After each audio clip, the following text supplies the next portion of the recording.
everyone, your Bonaca is back, and for today's vlog, we will talk about limits of theorems and how to answer a certain function using them. There's a lot of theorems, so huwag tayo magtagal at magsimula na tayo. Hello everyone, this is Theorem 1, which is yung pinakamadaling theorem.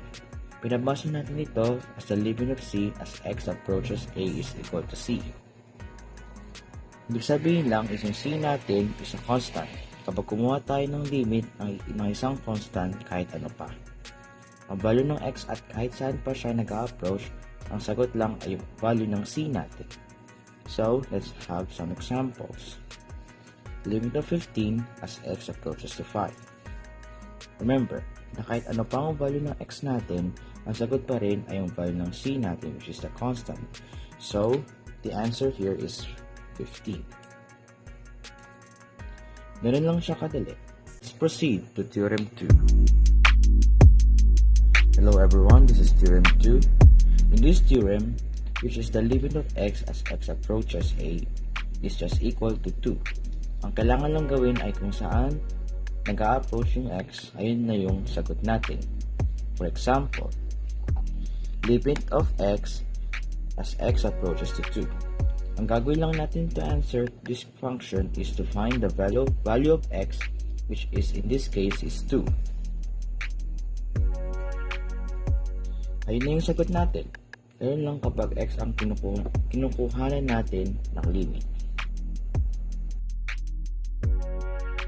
Hello everyone, this is our Theorem 3, the constant multiple rule.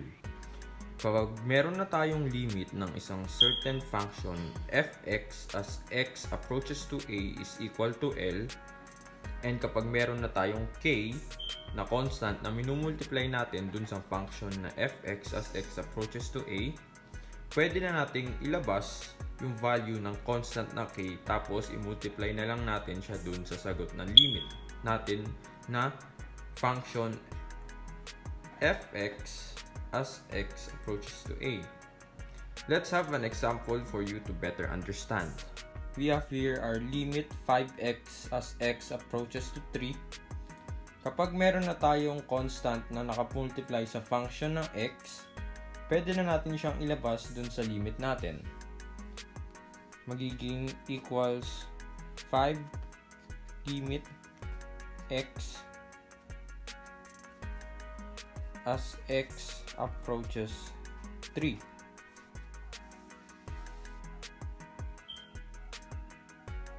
equals 5 times 3 equals 15. And we have our answer. So hi everyone, this is our Theorem 4, sum difference rule. So what if meron na tayong two limits sa pinaghihiwalay ng addition or subtraction? Suppose we are given with the limit of function fx as x approaches to a is equal to L, and limit gx as x approaches to a is equal to m. Pwede na natin ipaghiwalay kapag ang operation nila ay addition or subtraction. Separately yung treatment ng limit natin. So, kukuhanin natin yung sagot ng L na M. We have here limit 2x plus 4 as x approaches to 1. To solve this, we just need to treat the limits separately. So, magiging limit 2x as x approaches to 1 plus limit 4 as x approaches to 1. After that, ililipat lang natin yung 2 sa left side and yung 4 is magstay dahil constant siya. So, magiging 2 limit x as x approaches 1 plus limit 4 as x approaches to 1. After that, equals 2 plus 1 times 1 plus 4 equals 2 plus 4 equals 6. And we have our answer. Hi everyone, so we have here our Theorem 5, which is also known as product rule. In this case, if the operation between our two functions is multiplication by the product rule, we can still treat them separately, parang sa theorem 4 lang. So let's have some example for you to better understand it. So we have here the limit of x times 6x minus 2 as x approaches 3. Let's get their limits separately. So we have here limit of x approaches 3 times the limit of 6x minus 2 as x approaches 3. So you can see na magkasama pa yung dalawang number. So in this case, hindi pa natin paghiwalayin yung 6x at yung 2.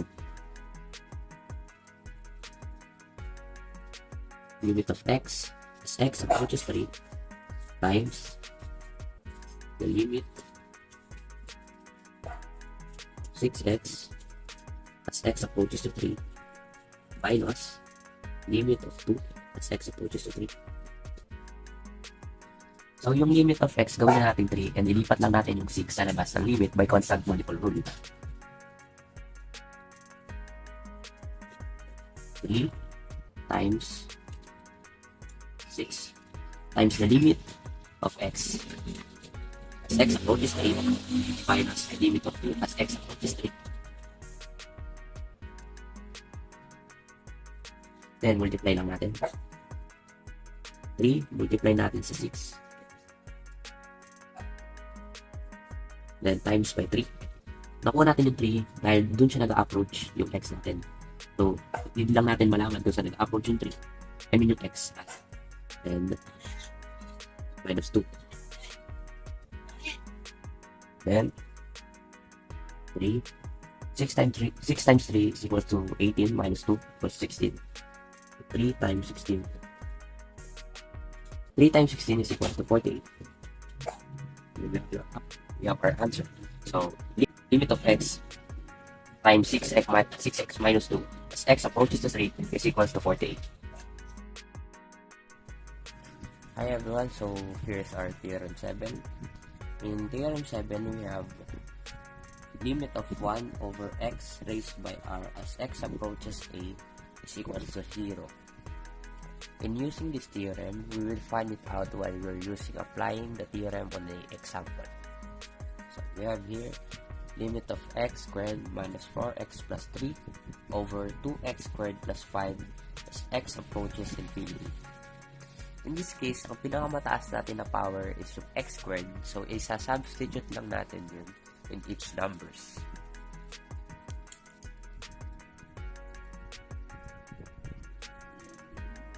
Squared minus 4x over x squared plus 3 over x squared over 2x squared over x squared plus 5 over x squared. Ang gagawin lang natin dito is i-cancel lahat ng number na mas mababa sa power, which is yung x squared. So here, i-cancel natin to. Equals to 1 to. At here, mas mataas yung x squared kesa sa 4x. So 0 na to. Same as this one. This one. Dito, makukuha natin is 2. Dahil meron siyang 2 sa taas. And mas malaki din siya. So, ang natira lang natin number is 1 over 2. And here's our answer in this example. So, limit of x squared minus 4x plus 3 over 2x squared plus 5 as x approaches infinity is equal to 1 over 2.